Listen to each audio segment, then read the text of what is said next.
High, welcome to my new blog. আজকে আমি তোমাদের সাথে অন্য একটি জিনিস নিয়ে শেয়ার করব। এখন তো অনেকটা ঠান্ডা পড়ে গিয়েছে, সকালবেলা অনেক বেশি ঠান্ডা লাগে। তো আজকে সকালে আমার ঘুম ভেঙে গিয়েছে, আমাদের বাড়িতে আমলকি পাড়া হচ্ছিল। তো আমলকি পাড়ার শব্দে আমার ঘুম ভেঙে গিয়েছে। তারপর আমি ঘুম থেকে উঠে দেখি এখানে সব আমলকি পাড়া হয়ে গিয়েছে, আর এইখানে সব আমলকিগুলি জমিয়ে রাখা হয়েছে বিক্রি করার জন্য। আমাদের বাড়িতে রয়েছে দুটো আমলকি গাছ, একটি একটু বড় সাইজের আর অন্যটি একটু ছোট সাইজের। অনেকগুলো আমলকি, তো আমি আজকে বানিয়ে নিয়েছিলাম আমলকির জুস। তো আমি আমলকির জুস বানানোর জন্য আমি প্রথমে আমলকিগুলি ভালো করে ধুয়ে নিয়েছিলাম। আমলকি সাথে আদা আর সাথে কারি পাতা কিছুটা, সবগুলো ধুয়ে নিয়েছিলাম। ধুয়ে নিয়ে তারপর আমি একটি প্লেটে রেখে তারপর আমলকি আর আদাগুলো ভালোভাবে কেটে নিয়েছিলাম। এখানে আমি নিয়েছি আমলকি, কারি পাতা, আদা আর গোলমরিচ কিছুটা। তারপর আমি সবগুলো মিক্সচারে দিয়ে দিয়েছি। মিক্সচারে দিয়ে দেওয়ার পর একটু লবণ দিয়েছি, তারপর জল দিয়ে করে নিয়েছি। তো কিছুটা সময় গ্রাইন্ডিং করার পর আমার আমলকির জুস হয়ে গিয়েছে।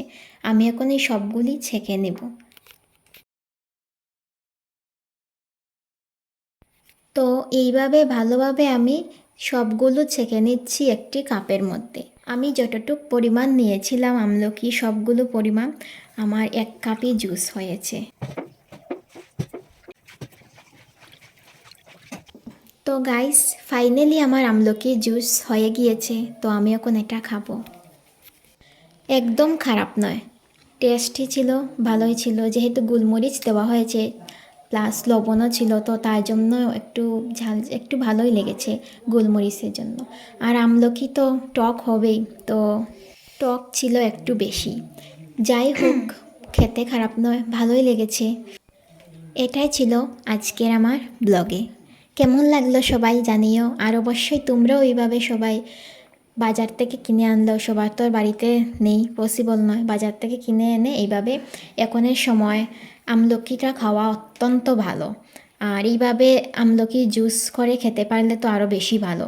এইগুলোর মধ্যে তো আরও ইনগ্রিডিয়েন্ট রয়েছে, কারি পাতা রয়েছে, আদা রয়েছে, গোলমরিচ রয়েছে।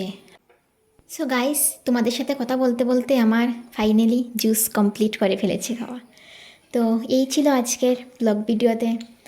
সো এখন এই পর্যন্তই রইল, দেখা হবে নেক্সট ব্লগে। বাই বাই, টাটা, সি ইউ লেটার।